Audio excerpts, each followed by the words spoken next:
La Gran Renuncia es auspiciado por Workation Planet, la agencia de retiros empresariales en los mejores entornos rurales de la Argentina. Si eres gerente de una empresa remota o híbrida, te ayudamos a fortalecer la conexión entre tus colaboradores compartiendo experiencias grupales únicas en un entorno de plena naturaleza. Y si eres nómada digital, te invitamos a sumarte a nuestra comunidad para descubrir los mejores destinos de Argentina mientras trabajas. Ingresa a www.workationplanet.co y entérate de todo lo que tenemos para ofrecerte. Sin Oficina es el lugar donde convertir tus ideas en proyectos y tus proyectos en negocios, rodeándote del mejor talento online. Una comunidad sin spam, sin ruido, sin humo, pero con valores, eventos guapos y mucha pizza. Si querés materializar tus ideas, mejorar los procesos o impulsar tu negocio en un ambiente de colaboración, este es tu lugar. www.sinoficina.com www.sinoficina.com.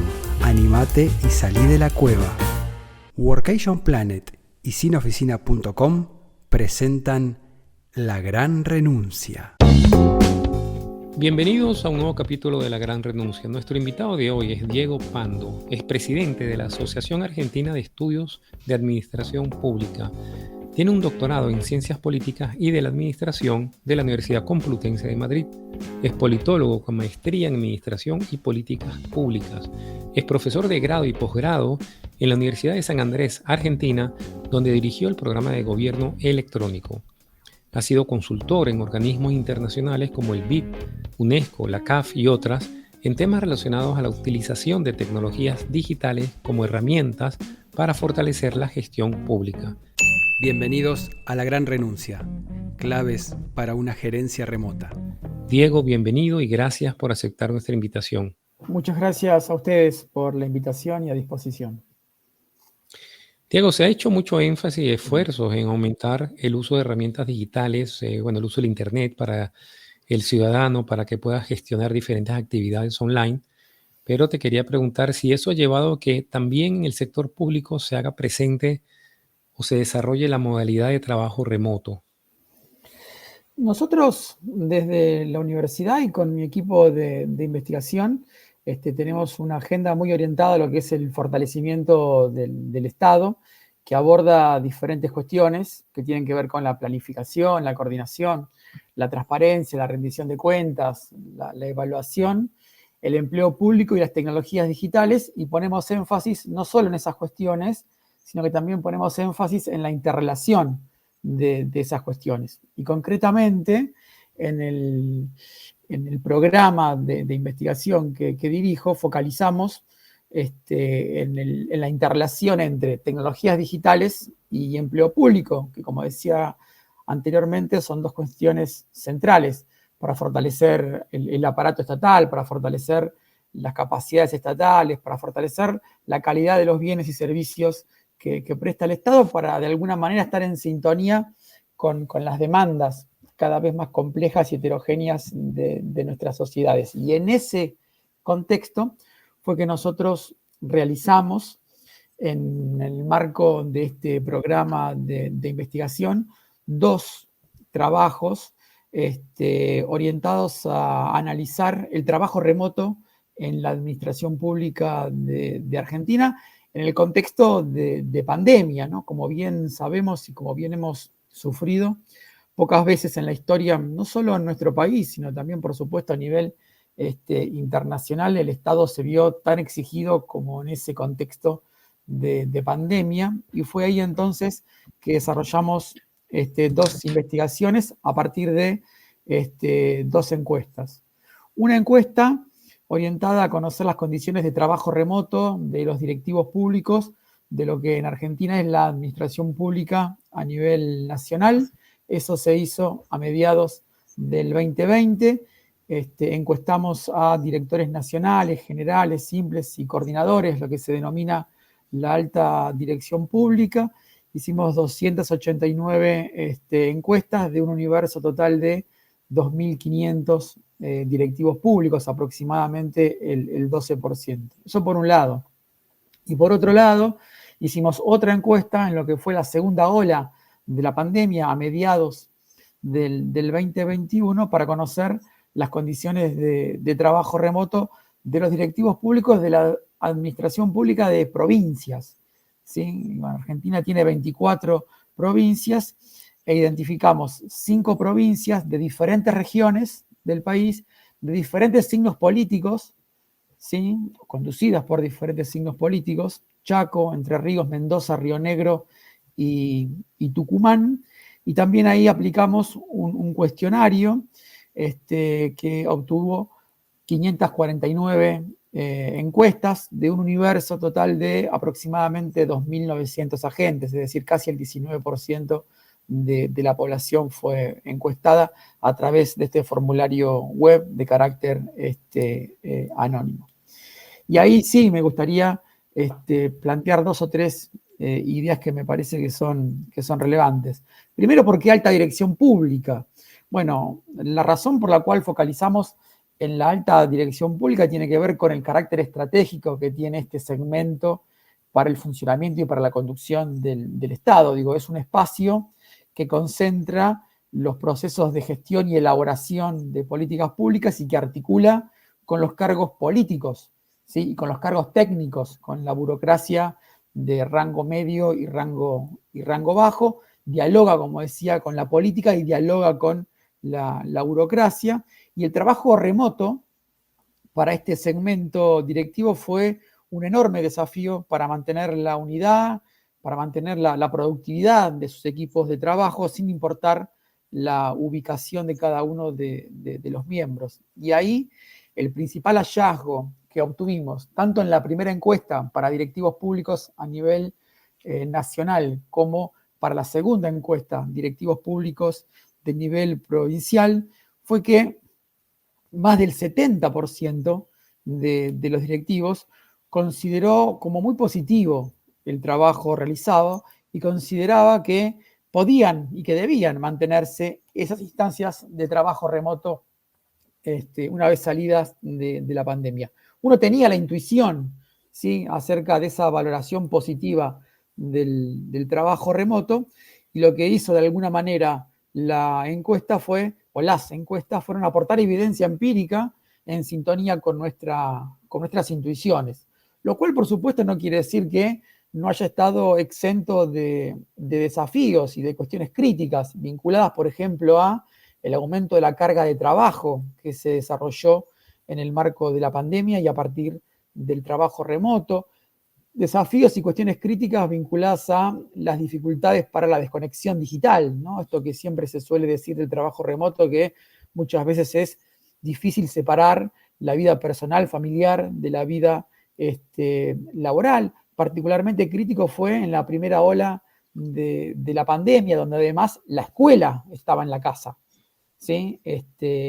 Con los niños, niñas y adolescentes que muchas veces complejizaron el trabajo de los directivos públicos, la superposición de tareas de cuidado y del hogar con ese trabajo remoto, las condiciones desiguales de acceso a la tecnología, el uso de dispositivos propios y también el bajo grado de capacitación para el trabajo remoto. Digo, recordemos que, sobre todo en la primera ola de pandemia, cuando nosotros hicimos la encuesta a los directivos públicos nacionales, pasamos de la noche a la mañana, ¿sí?, a trabajar en forma remota. Yo siempre lo ejemplifico con Gregorio Samsa, el personaje de Franz Kafka de La Metamorfosis, que de la noche a la mañana, a través de una pesadilla, de un horrible sueño, se convierte en un insecto horrible. Bueno, acá pasó más o menos lo mismo, en el sentido que de la noche a la mañana, de un viernes a un lunes,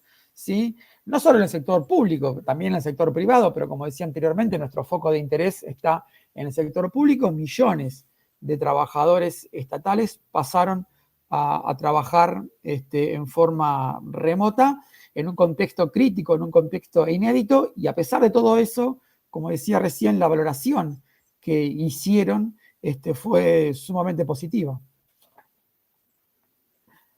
Sí, porque estás comentando que hubo aproximadamente un 70% que consideró que la opción del trabajo remoto es positiva, pero igualmente, como comentas, se pasó de la noche a la mañana. Entonces, en la gestión pública, dado estos resultados, hay tendencia hacia el trabajo remoto, pero hacia también entrenar a los directivos sobre cómo gestionar un equipo remoto, en qué fijarse, qué hacer para motivar al equipo, cómo evaluar los resultados, etcétera, ¿no?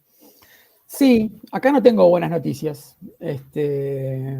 A ver, lo que hubo fue un esfuerzo muy importante, como decía recién, de los directivos públicos y también, como decía al principio, el trabajo remoto vincula cuestiones de empleo público, ¿sí? O servicio civil, como también se lo suele conocer de nombre, con tecnologías digitales. ¿Por qué digo esto? Porque ese trabajo remoto se inserta dentro de un contexto de empleo público y de tecnologías digitales en las administraciones públicas. Y en materia de empleo público en particular, la situación de Argentina y de la región en general, pero en particular de Argentina, no está pasando por un buen momento, no pasaba en ese entonces por un buen momento, lleva un par de décadas por lo menos que no pasa por un buen momento, con cuestiones críticas vinculadas a la falta de ingresos por concursos, la falta de políticas de capacitación que estén en sintonía con las necesidades de los funcionarios y de los organismos, la falta de desarrollo de carrera de, en este caso, los directivos públicos, baja competitividad salarial en relación al sector privado, escasas políticas de evaluación del desempeño, ¿sí? Y es muy difícil distinguir el que trabaja bien del que trabaja mal. Y hay una especie de síndrome de que al que más trabajo se le pide, y porque más trabajo se le pide, más trabaja, versus al que menos trabaja, menos trabajo se le pide, y porque menos trabajo se le pide, menos trabaja. Digo, dos círculos viciosos que se terminan reforzando, ¿sí? Y que terminan muchas veces castigando al directivo público más comprometido, ¿sí? Que está 7x24 versus otro que tiene poco compromiso y probablemente tenga las mismas condiciones salariales. Digo, en ese contexto es que se desarrolló el trabajo remoto, además, como decía anteriormente, de la noche a la mañana, con desiguales condiciones de acceso a la tecnología, y eso lo que terminó generando es esta valoración positiva, pero, y esta es la mala noticia, que muy poco de todo esto haya quedado. Cuando digo muy poco de todo esto haya quedado, digo, en algún momento, ya a la salida de la segunda ola de pandemia, allá por mitad de 2022, lo que se decidió fue la vuelta a la normalidad. Y esa vuelta a la normalidad es como si nada hubiera existido, ¿sí? Digo, es una vuelta a la normalidad como si nada hubiera pasado. ¿Y qué es lo que terminó generando? Lo que terminó generando es que se desarrollara mucha discrecionalidad, ¿sí? Más allá de la norma. Digo, como bien sabemos, en América Latina en general, también en Argentina, digo, tenemos normas, pero el grado de cumplimiento de esas normas muchas veces, ¿sí? es muy dispar. Y acá sucedió algo similar. Tenemos la norma de 100% presencialidad, poco y nada de puesta en valor de esa experiencia de trabajo remoto, pero la discrecionalidad terminó haciendo que, más allá de lo que diga la norma, algunos organismos públicos y algunas áreas dentro de organismos públicos hayan quedado trabajando en forma remota, o más que en forma remota, en forma híbrida, ¿sí?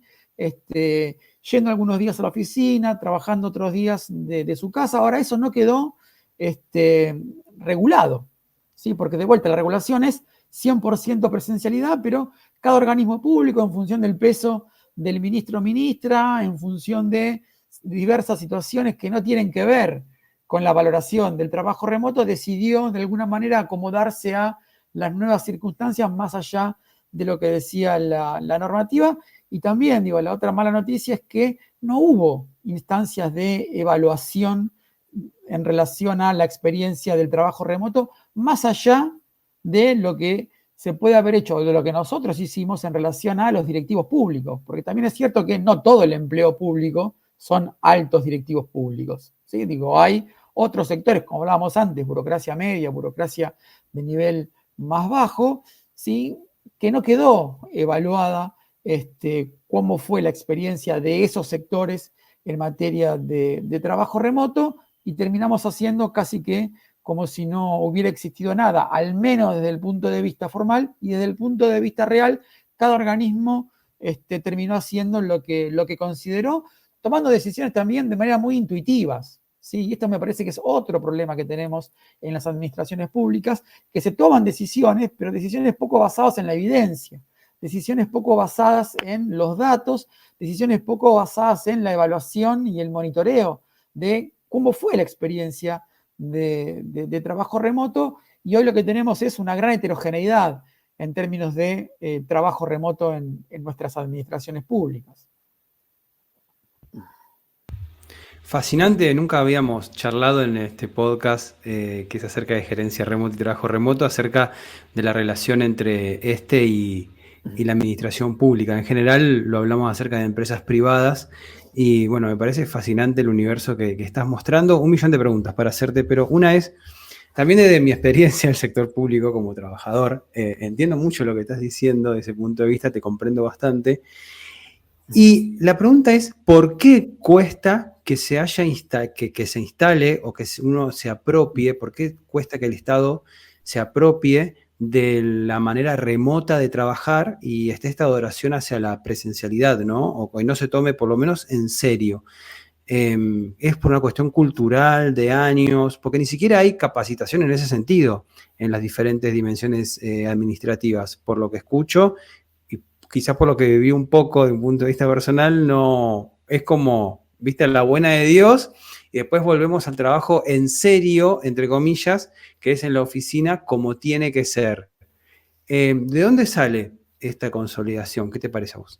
A ver, a nosotros lo que nos parece, digo, es que a las élites políticas, ¿sí? Es decir, quienes tienen la responsabilidad de conducir el Estado, el tema administración pública en general, y en particular tema de empleo público, temas tecnologías digitales, tema planificación, tema evaluación, temas sobre los cuales hemos venido conversando nosotros en esta entrevista, no son temas que ocupen un lugar relevante en sus agendas. Digo, ese me parece a mí es el principal problema de fondo.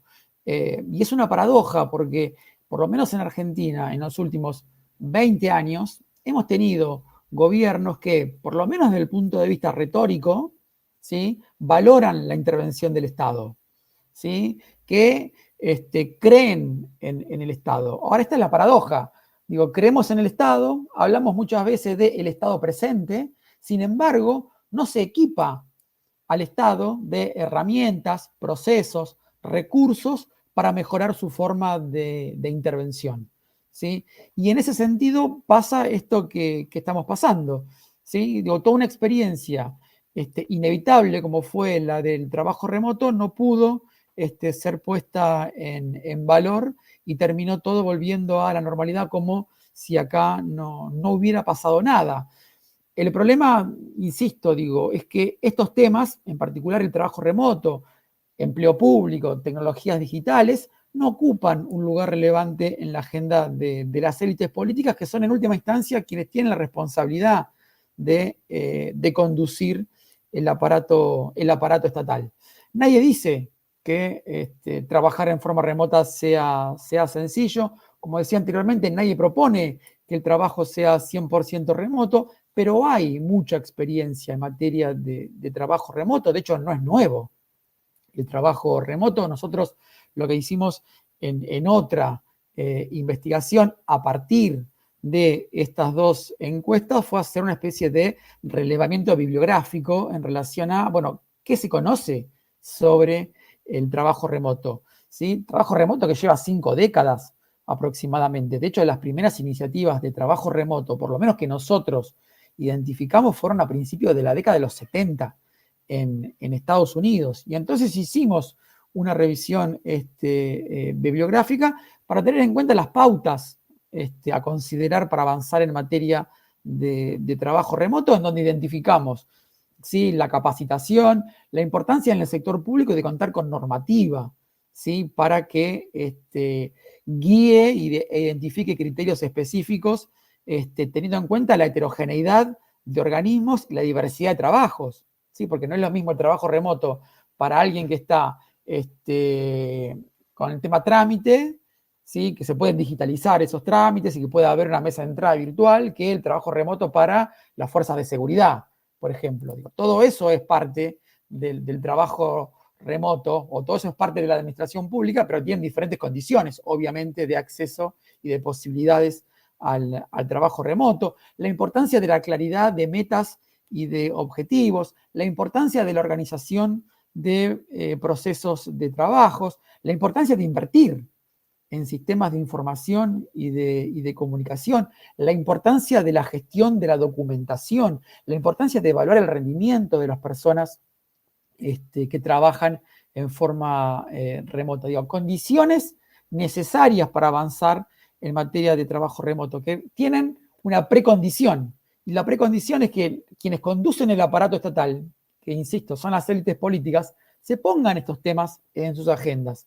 Lamentablemente no sucedió, no sucede, y terminamos optando por la solución más fácil, que es volver a la vida prepandemia como si nada hubiera pasado. Y lo último que quiero agregar es, en el sector público, por lo menos en el sector público argentino, tienen un rol muy importante los sindicatos, ¿sí?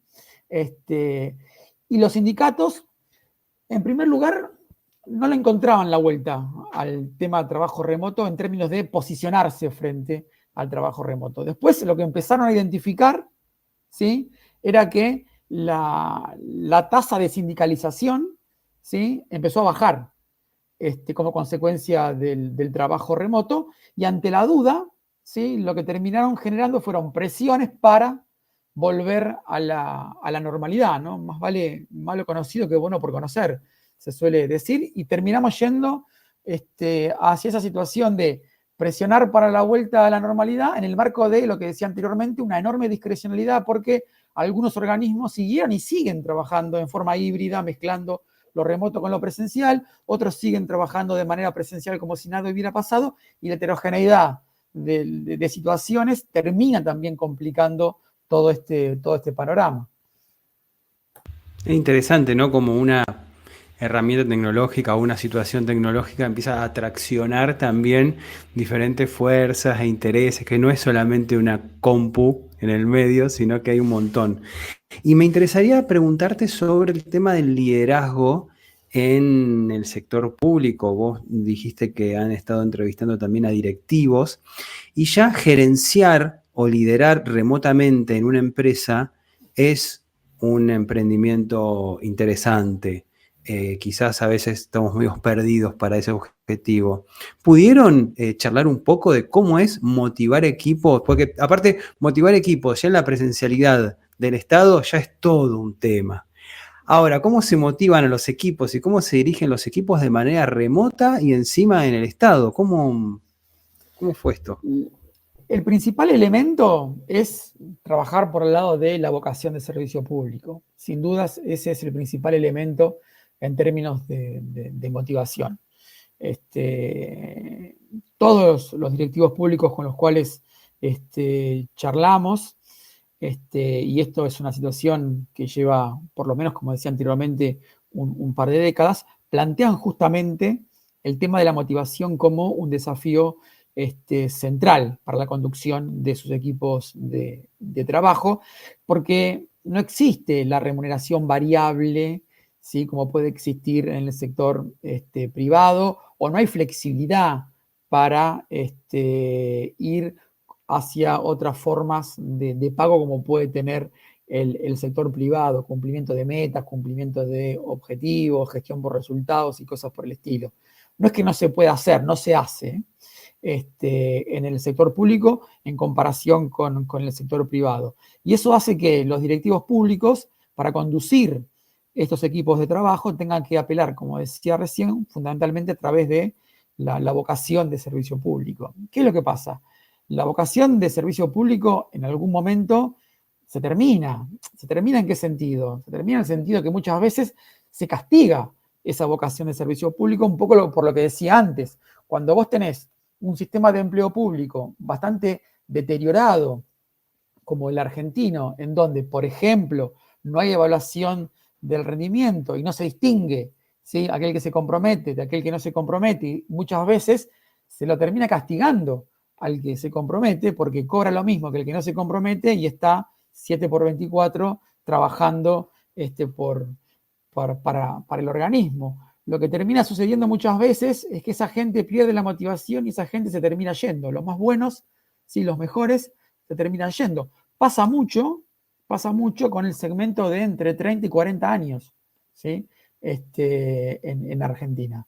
¿Sí? Lo que hay es jóvenes, ¿sí?, que egresan de las universidades, que entran al sector público, ven este panorama que es bastante desalentador, ¿sí?, se terminan yendo al sector privado, ¿sí? Y eso es obviamente una fuente de problemas importante cuando uno apela o tiene que apelar solamente a la vocación de servicios públicos y las condiciones de trabajo no son las ideales.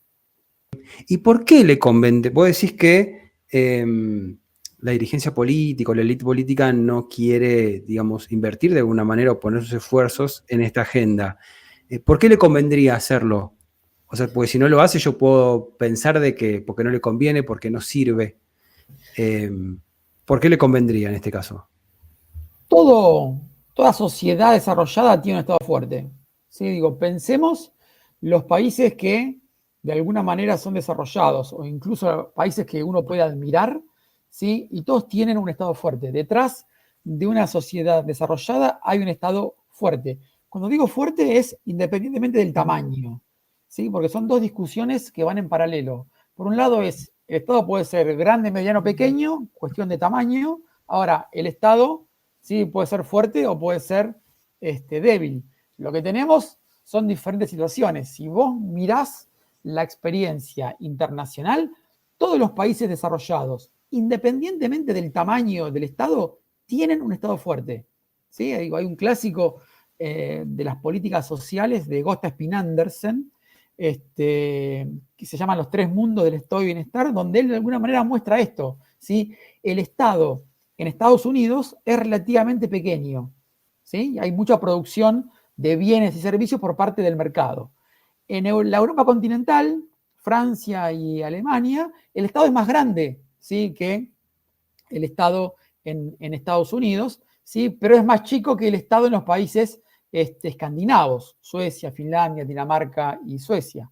Ahora, independientemente, ¿sí?, del tamaño del Estado, digo, de menor a mayor, Estados Unidos, Francia, Alemania, Dinamarca, Finlandia, Noruega, son estados fuertes, ¿sí?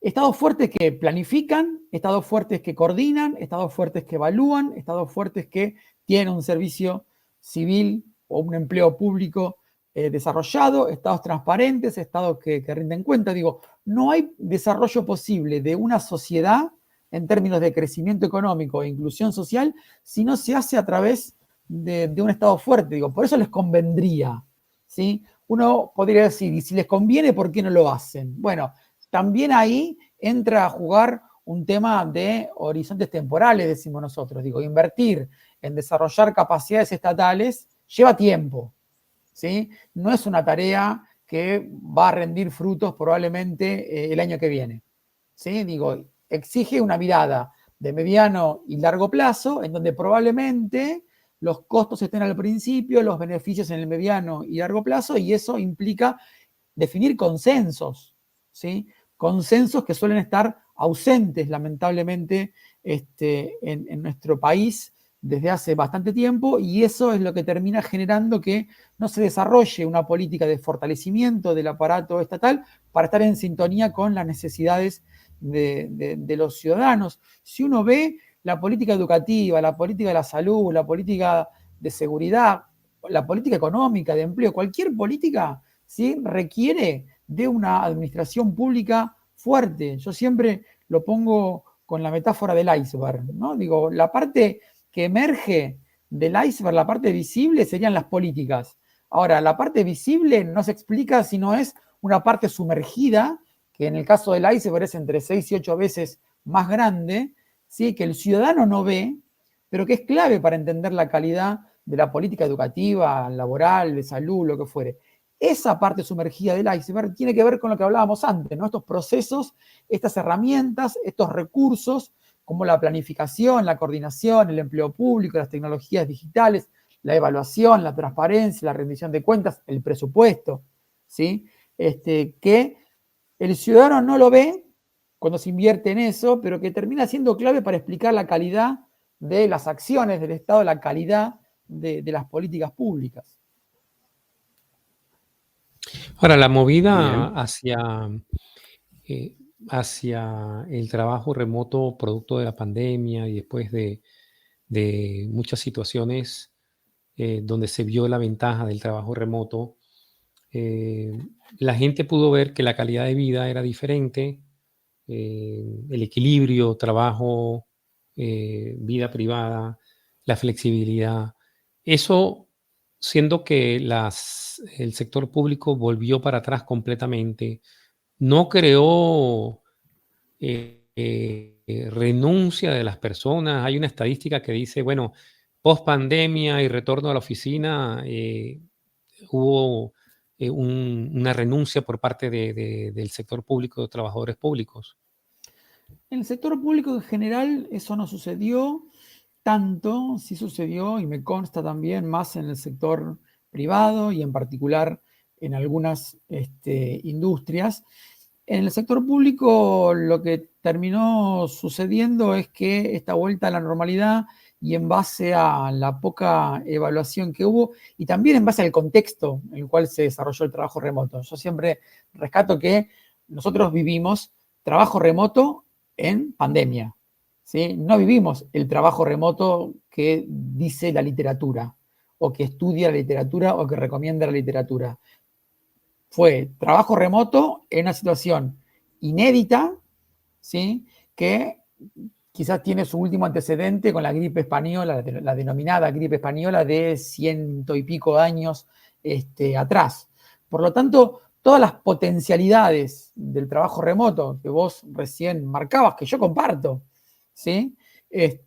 No pudieron reflejarse con claridad en la administración pública. Porque, insisto, fue trabajo remoto en un contexto crítico, trabajo remoto en un contexto inédito, trabajo remoto en un contexto de pandemia, con mucha angustia, con consecuencias que estamos viendo ahora todavía, ¿no? Digo, la depresión, digo, todos los problemas psicosociales que ha generado la pandemia, ha impedido, ¿sí?, que las fortalezas que tiene el trabajo remoto hayan salido a la luz en la potencialidad que uno cree que puede llegar a tener. Digo, insisto, lo que comentaba anteriormente, fue un trabajo remoto para la cual la gente no estuvo preparada, para la cual la gente no se la había capacitado. Fue un trabajo remoto en donde la gente tuvo que realizarlo con dispositivos propios, con una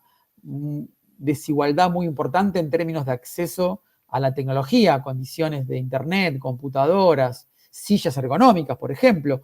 Un trabajo remoto donde se superpuso tareas del hogar, tareas del cuidado, la escuela, ¿sí? Un trabajo remoto en el marco de la pandemia. A mí eso siempre me parece importante destacar, porque muchas veces las evaluaciones críticas que vienen sobre el trabajo remoto, o algunas miradas críticas, no contemplan, en primer lugar, que fue en pandemia, y en segundo lugar, no contemplan lo que hablábamos antes, ¿no? Las condiciones en las cuales se encuentra el empleo público en Argentina. El trabajo remoto no encontró a la alta dirección pública argentina en su mejor momento, ¿sí? Y eso también fue un condicionante negativo. Si te gusta nuestro contenido, te pedimos que nos ayudes a difundirlo siguiéndonos en Spotify, Apple Podcasts, YouTube o desde la plataforma que nos estés escuchando. También podés suscribirte a nuestro newsletter podcastlagranrenuncia@gmail.com y te haremos llegar todas las novedades acerca de gerenciamiento y trabajo remoto. Seguimos escuchando La Gran Renuncia. Sí, exacto. En realidad, en muchas experiencias también en las empresas privadas, lo que se vivió durante el trabajo remoto, digamos, a la fuerza, no fue lo ideal. En muchos aspectos funcionó de maravilla, pero otros aspectos no, porque la gente pues estaba forzada a trabajar en la casa, con los niños, etcétera. Y como dices, hace falta una política, una voluntad política eh, pública para realmente evaluar las ventajas del trabajo remoto. ¿Y cómo ves a nivel de Latinoamérica, inclusive más allá en Europa? Porque hay países que están casi totalmente con una actividad pública remota, Estonia y otros países que le han sacado, digamos, provecho a esta modalidad. Sí, los países europeos, que son un poco más los que conozco por colegas y por investigaciones que he estado leyendo, se le sacó más el jugo a la experiencia de la pandemia y eso me parece que es para destacar.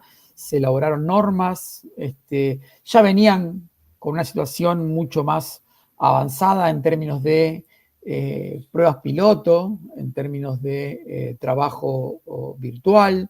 Desde el punto de vista de la reglamentación, ya tenían, por ejemplo, definido varios países europeos lo que se conoce como el derecho a la desconexión digital, ¿sí? Y eso me parece que ayudó justamente a evitar este problema de la superposición de tareas de cuidado y del hogar con el trabajo, porque había experiencias previas y porque esas experiencias previas estaban reglamentadas. Creo que la discusión en Europa está mucho más avanzada que en Argentina y no es casualidad que en Europa tengan condiciones de empleo público mucho más desarrolladas que en Argentina.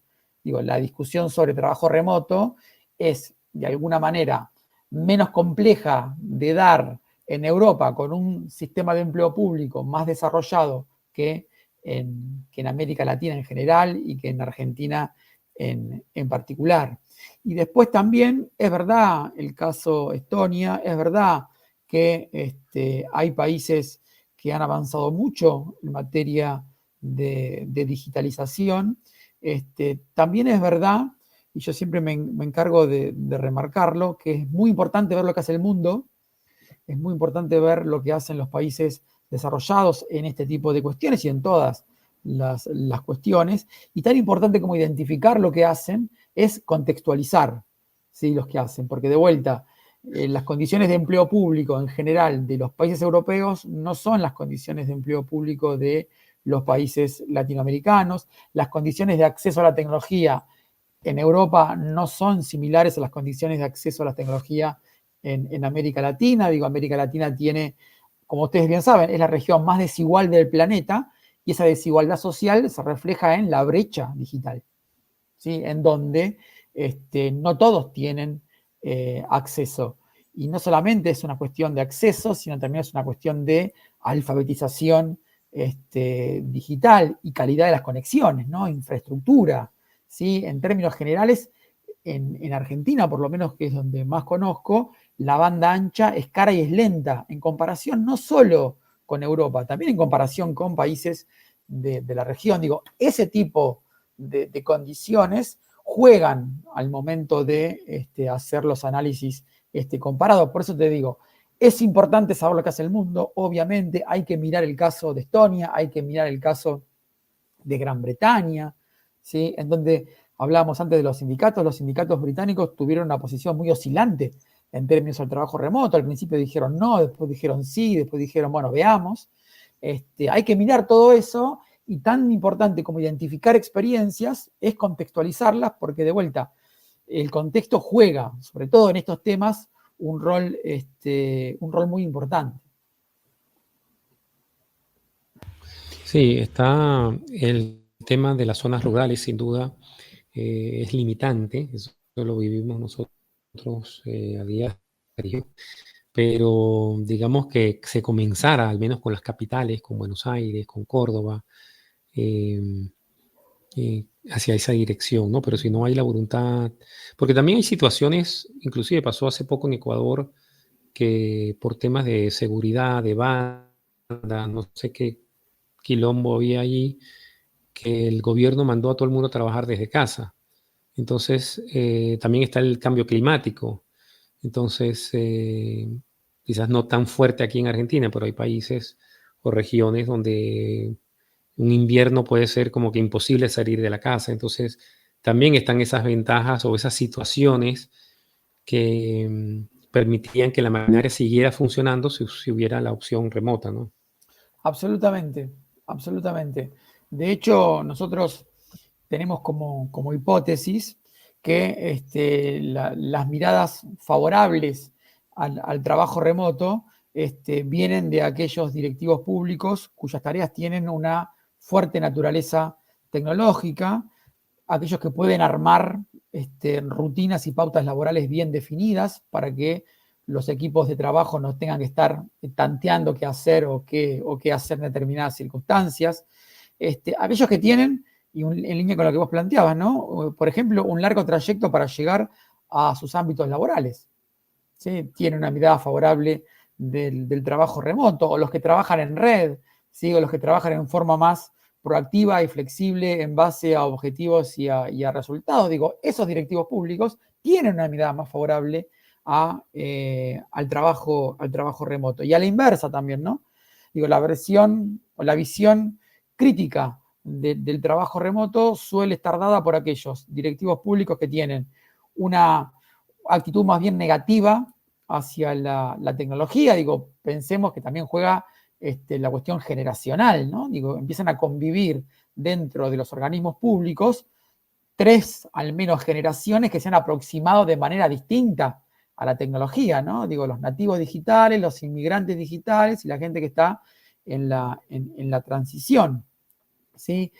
Otra visión crítica de los directivos públicos puede venir dada por aquellos que no tienen una buena infraestructura en sus hogares, ¿sí? Computadora, conexión, espacio físico, o que tienen un estilo de conducción más bien tradicional, un estilo de conducción vertical, ¿sí? Que ejercen el control a través de la presencialidad.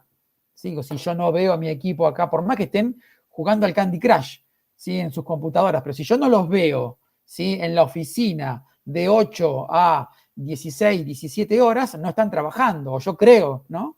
Que no están trabajando. Digo, ese tipo de cosas juega mucho en relación a la visión crítica o a la visión positiva del trabajo remoto por parte de los directivos públicos. Y después aparecen estos pilares que siempre decimos nosotros que están detrás del uso intensivo de tecnologías digitales. Uno es la brecha digital, ¿no? Y también aparecen otras cuestiones que son relevantes y cada vez más relevantes, que tienen que ver con el tema de la ciberseguridad. ¿Sí? Digo, hoy el ciberespacio, y yo no lo pienso solamente en el trabajo remoto, sino en general para las administraciones públicas y también para las privadas, el ciberespacio es una especie de estado de naturaleza de Hobbes, ¿no?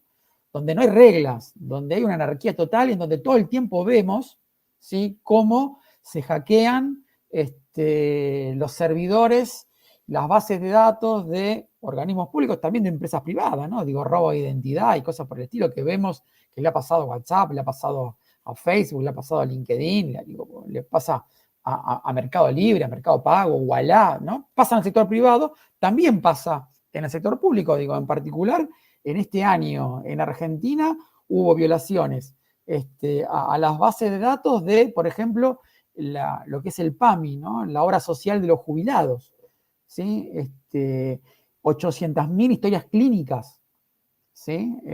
Fueron violadas a través de hackers rusos que pedían un rescate en criptomonedas. Digo, ese tipo de cosas suceden y también hay que tenerlas en cuenta al momento de pensar el uso de la tecnología. Digo, brecha digital, ciberseguridad, privacidad y protección de datos. El tema de la normativa, siempre decimos, ¿no? Digo, la normativa suele correr detrás de las acciones en el sector público. En el campo de la tecnología, la normativa va, pero años luz atrás del avance tecnológico. Digo, son desafíos que la tecnología le impone al trabajo remoto en la administración pública y que, como decía antes, requieren que ocupen un lugar más relevante en la agenda de quienes conducen el aparato estatal. Wow, hay muchos temas pendientes por seguir hablando. Creo que el micromanagement en el Estado también es uno de ellos que vos pasabas un poquito a comentar, ¿no? Esta cosa de seguir bien de atrás si uno hace o no hace y también, para qué negarlo, la opinión pública en general de la sociedad, el micromanagement a veces está muy instalado, entonces si no lo ven al trabajador en esa oficina trabajando, piensan que no está haciendo nada. Y Diego, ¿hay alguna herramienta digital que vos hayas visto preferencial para el trabajo remoto en el Estado? No te podría identificar una en particular. También ahí lo que hubo fue mucha heterogeneidad en el uso de herramientas, digo, este tipo de plataformas funcionaron. Afortunadamente, la gestión anterior a la que sufrió la pandemia, a la gestión que sufrió la pandemia, la gestión anterior había avanzado en una herramienta muy importante que fue la gestión documental electrónica, lo que se conoce con el nombre del GDE en Argentina. Y eso facilitó que el Estado pudiera seguir funcionando desde casa. ¿Sí? Digo, trámites digitales, pero también un back office digital bastante desarrollado, ¿sí? Que hizo que no se requiriera la presencia de los trabajadores en las oficinas. Hubo desafíos, obviamente, pero el hecho de poder trabajar con este sistema de gestión documental electrónica que ya había comenzado en el 2016 y que para principios del 2020, cuando empiezan los primeros casos de pandemia en Argentina, esos 4 años, ya ese sistema pudiera haber estado desarrollado como estuvo desarrollado, con desafíos, pero desarrollado al fin, eso facilitó muchísimo el trabajo del funcionamiento y el funcionamiento del Estado y el trabajo de millones de trabajadores estatales en sus casas. Y Diego, para ir cerrando, ¿hay algún autor, algún libro, algún texto que te haya sido de referencia, que nos puedas compartir, que nos puedas comentar en el tema de tus investigaciones? Supongo que has hecho una investigación de corpus muy importante, pero bueno, alguno que te haya llamado la atención para quien quiera indagar un poquito. A mí siempre me parecen muy interesantes los trabajos que en este ámbito realiza Oscar Oslak. ¿Sí? Oscar es un referente en América Latina en estos temas, y es una persona que entiende muy bien cómo se combina lo tradicional con lo emergente, cómo se combina el Estado, las burocracias, ¿sí? Digo, todo lo que es gestionar en el Estado, pero también es una persona, un investigador que se ha aproximado al tema de la tecnología. De hecho, tiene un libro que se llama El Estado en la Era Exponencial, ¿sí? Desarrollado por el Instituto Nacional de Administración Pública de Argentina, publicado por el Instituto Nacional de Administración Pública de Argentina a finales del 2020, en donde reflexiona sobre estas cosas, ¿no? Reflexiona sobre todo lo emergente, todo el veloz e intenso desarrollo de la tecnología que no se da en el aire, sino que se da, ¿sí?, sobre las condiciones que hablábamos anteriormente nosotros en las cuales se encuentra el Estado. Inclusive hace un ejercicio de prospectiva, ¿no? Imagina la vida de un ciudadano en el 2050, ¿sí? En donde hay una fuerte presencia de la inteligencia artificial, fuerte presencia de los algoritmos, fuerte presencia de los robots, impresoras 3D, vehículos autónomos, ¿sí? Y piensa, bueno, ¿qué pasa con el Estado? ¿No? Digo, ¿cómo pensamos el Estado del futuro? Porque estamos pensando siempre al Estado con las luces bajas, ¿sí? Digo, miramos en el mejor de los casos el presente. De hecho, Oscar justamente suele hablar mucho de el presente continuo en el cual se desarrolla la gestión, donde estamos todo el tiempo preocupados por el presente y por lo urgente del presente, miramos poco hacia atrás, evaluamos poco, como comentábamos que sucedió con el trabajo remoto, pero también miramos poco el futuro.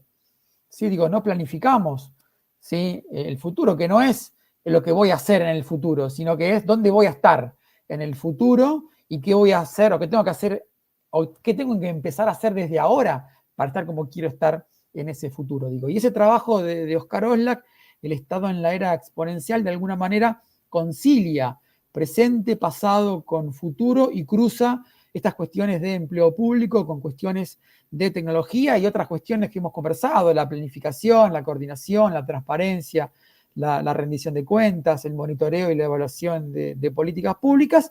Y me parece que es un trabajo para recomendar, de descarga gratuita además, con lo cual vale la pena darle una mirada a todos aquellos y aquellas que estén interesados en este tipo de cuestiones. Diego, te agradecemos muchísimo por haber estado en La Gran Renuncia. Fue más que interesante esta charla. Muchas gracias por estar en este podcast. Muchísimas gracias a ustedes y a disposición. Muy bien, y en este episodio de La Gran Renuncia hablamos con Diego Pando. Él es investigador, trabajó muchísimo en la investigación acerca de trabajo remoto y sector público, administración pública. Es interesante porque nunca habíamos pasado por este tema, nunca habíamos profundizado. En general, tomamos las empresas privadas, pero el trabajo y la gerencia remota también hicieron pie, sobre todo en la pandemia, en lo que es el sector público y también han modificado. Hablaba acerca de algunos resultados de su estudio que, a pesar de que más del 70% de los directivos o gerentes de la administración pública habían dado una opinión positiva acerca de los resultados del trabajo remoto durante la pandemia, sin embargo, se retrocedió al trabajo 100% presencial, ¿no? Estuvimos indagando un poco acerca de las causas, acerca de las consecuencias, de las culturas de los países y qué pasa cuando el sector público toma el trabajo remoto y por qué lo deja de lado también. ¿Cómo lo escuchaste, Robert? Sí, bueno, exactamente los estudios que él hizo, el grupo de él, pues que vio que los directivos en un 70% vieron que era positivo el trabajo remoto, pero no lo implementan, no hay esa política del gobierno o de los gobiernos de implementar, sobre todo en Latinoamérica, diferente a lo que está sucediendo en Europa. Y bueno, también está el problema de las zonas rurales con baja conectividad, quizás ahora con Starlink y otras opciones novedosas que hay para obtener conexión en zonas rurales, esto pueda cambiar. Y le mandamos un saludo grande a la gente del coworking La Cañada Multiespacio. Vos sabés que el norte de la provincia de Córdoba, en la República Argentina, es un lugar ideal para venir a hacer tus retiros empresariales. También es un lugar ideal, si sos nómada digital, para venir a pasarte unos días y trabajar disfrutando del entorno, del paisaje, de las sierras y los ríos. Bueno, tenés un coworking ideal para esto, que es La Cañada Multiespacio, en un lugar tan pero tan lindo como es Villa Giardino. Te lo recomendamos. La Cañada Multiespacio tiene salón de eventos, talleres, tiene oficinas, tiene consultorios y tiene un espacio de coworking espectacular. Están ahí en Boulevard La Cañada 29, Villa Giardino, Córdoba. Tiene una alta conectividad de buena calidad, lindos escritorios, lindos espacios, muy pero muy bien hecho el diseño, así que te esperamos en La Cañada Coworking, en Boulevard La Cañada 29, Villa Giardino, Córdoba. Para comunicarte, 3548 40 90 90. 3548 40 90 90. La Cañada Multiespacio en Villa Giardino, provincia de Córdoba, en la República Argentina. Muchísimas gracias. Esto ha sido La Gran Renuncia. Para comunicarse con nosotros lo pueden hacer a podcast lagranrenuncia@gmail.com. Nos volvemos a escuchar en el episodio que viene. Escuchaste La Gran Renuncia, un podcast producido por Roberto Schlesinger y Cristian Curto. Si te gustó, hace clic en el botón seguir y nos vemos en el próximo episodio.